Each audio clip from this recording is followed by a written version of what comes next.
तो दोस्तों आखिरकार अमेरिका ईरान और इसराइल के बीच चल रहे जंग में कूद गया है। जी हां, सुबह सवेरे अमेरिका ने ईरान के 3 अलग अलग परमाणु ठिकानों पर जबरदस्त हमला बोला, घातक हमला, और कहा जा सकता है कि परमाणु ठिकानों को पूरी तरीके से जो है वो खत्म कर दिया है। जी, अमेरिका ने 3 जगहों पर हमला किया। हम आपको स्क्रीन पर मैप दिखा रहे हैं, इसमें 3 लोकेशन आप देख सकते हैं। जो एक जगह है फोर्डो, वहां एक पहला जो कहा सकता है हमला हुआ है, दूसरा है नटांज और तीसरा इस्फहान। ये वो जगह है, ईरान की 3 वो जगह है। ये एक आप समझ सकते हैं कि तेहरान और इस्फहान और ईरान का ये जो 3 मुख्य जगह है, यानी कि फोर्डो, नतांज और इस्फहान, यहां पर अमेरिका के द्वारा घातक हमला बोला गया है। बहुत ही जबरदस्त अटैक किया गया है और बड़े लेवल के जो मिसाइल्स हैं उसका इस्तेमाल किया गया, और ये 3 जो अलग अलग परमाणु ठिकाने थे उसे अमेरिका ने खत्म कर दिया है। और उसके बाद अमेरिका के राष्ट्रपति डोनाल्ड ट्रंप ने एक प्रेस कॉन्फ्रेंस किया और प्रेस कॉन्फ्रेंस में उन्होंने साफ तौर पर यह बात कही है कि हमने अपना काम किया है, हमने ईरान के परमाणु ठिकानों को खत्म कर दिया है, और अगर अब इसके बावजूद भी शांति नहीं हुई,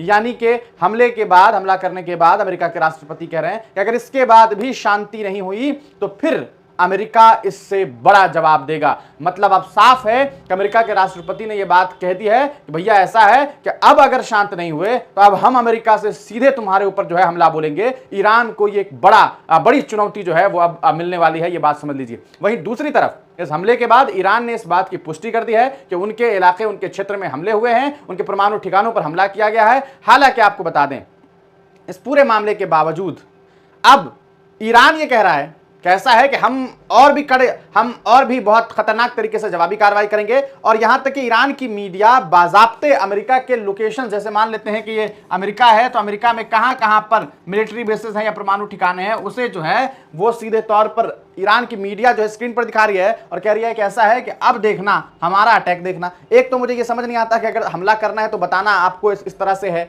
ये क्या लॉजिक है, क्या मतलब है, ये तो खैर ये लोग समझेंगे। लेकिन अब अमेरिका के इस जंग में कूद जाने के बाद ये बात भी साफ हो गई है कि इसराइल को पूरी तरीके से अमेरिका का सपोर्ट था, लेकिन इसके बावजूद इसराइल अकेले ईरान पर हावी नहीं हो पा रहा था, और अब इस वजह से अमेरिका इसमें कूदा है। और यह बात साफ है कि अगर अमेरिका इस जंग को लड़ेगा तो फिर अमेरिका के पास बहुत सारी ताकतें हैं और ईरान को एक बड़ा नुकसान जो है वो झेलना पड़ सकता है। सीधे तौर पर आप इसे समझिए कि ये एक बहुत बड़ा अटैक था, और ये 3 जो जगह था, फोर्डो, नतांज और इस्फहान, यहां पर बहुत खतरनाक हमले हुए हैं। आप देखिए द न्यूयॉर्क टाइम्स में ये छपा कि यूएस इंटर्स वॉर विथ ईरान। तो यानी कि यूएस जो है वो सीधे तौर पर ईरान के साथ जो है वो जंग में अब पूरी तरीके से शामिल हो गया है। तो अब हम आपको कुछ तस्वीरें दिखाना चाह रहे हैं। ये देखें कि एक वीडियो साझा किया गया, शेयर किया जा रहा है सोशल मीडिया पे कि ये जो हमले हुए हैं, ये जो आप अभी ये देख रहे हैं, ये एरिया, ये ईरान पर जो अमेरिका के द्वारा हमला किया गया है उसका एक वीडियो फुटेज है। ये बातें बताई जा रही है। देखिए, US war planes strike nuclear sites in Iran, Trump calls attack successful, says he will address nation at 10 PM Eastern. यानी कि वहां के 10 बजे के आसपास उन्होंने जो है ये कहा था कि हम भाई मीडिया से बात करेंगे, रूबरू होंगे, और वो रूबरू हुए भी। अब सवाल ये है कि आगे क्या होगा। आगे देखिए, बहुत सारी चीजें हैं जो हो सकती है। सबसे बड़ी बात है वो यह है कि ईरान की मीडिया ने साफ कर दिया है। ईरान की मीडिया ये कह रही है कि ऐसा है कि हम भी जानते हैं कि तुम्हारे ठिकाने कहां कहां पर हैं, तो हम तुम्हारे ऊपर अटैक करेंगे। तो ईरान तो शामिल है ही, इसराइल शामिल है ही, अमेरिका शामिल है ही। उधर कल यमन में जो हुतीज है उन्होंने साफ तौर पर कह दिया है, उन्होंने भी कहा है कि ऐसा है कि अब हम जो समुद्री रास्ते हैं जहां से अमेरिका का शिप गुजरेगा, हम उसे गुजरने नहीं देंगे और हम उस पर हमले करेंगे। तो ये अब वॉर जो है वो धीरे धीरे कई मुल्कों के बीच ये वॉर हो सकता है, और इसके बड़े नुकसान जो हैं वो देखने को मिल सकते हैं। और सबसे बड़ी बात यह है कि इस चीज़ का खामियाजा कहीं ना कहीं पूरी दुनिया को भुगतना पड़ेगा, भारतीयों को भुगतना पड़ेगा, तमाम लोगों को। क्योंकि आप सोचिए कि अगर ये वॉर होता है तो सबसे बड़ा इफेक्ट जो होता है वो होता है ऑयल पर, यानी कि तेल पर। और जब तेल नहीं आ पाएगा, पेट्रोल नहीं आ पाएगा, डीजल नहीं आ पाएगा, तो कैसे सिस्टम चलेगा, इस बात को समझने की जरूरत है।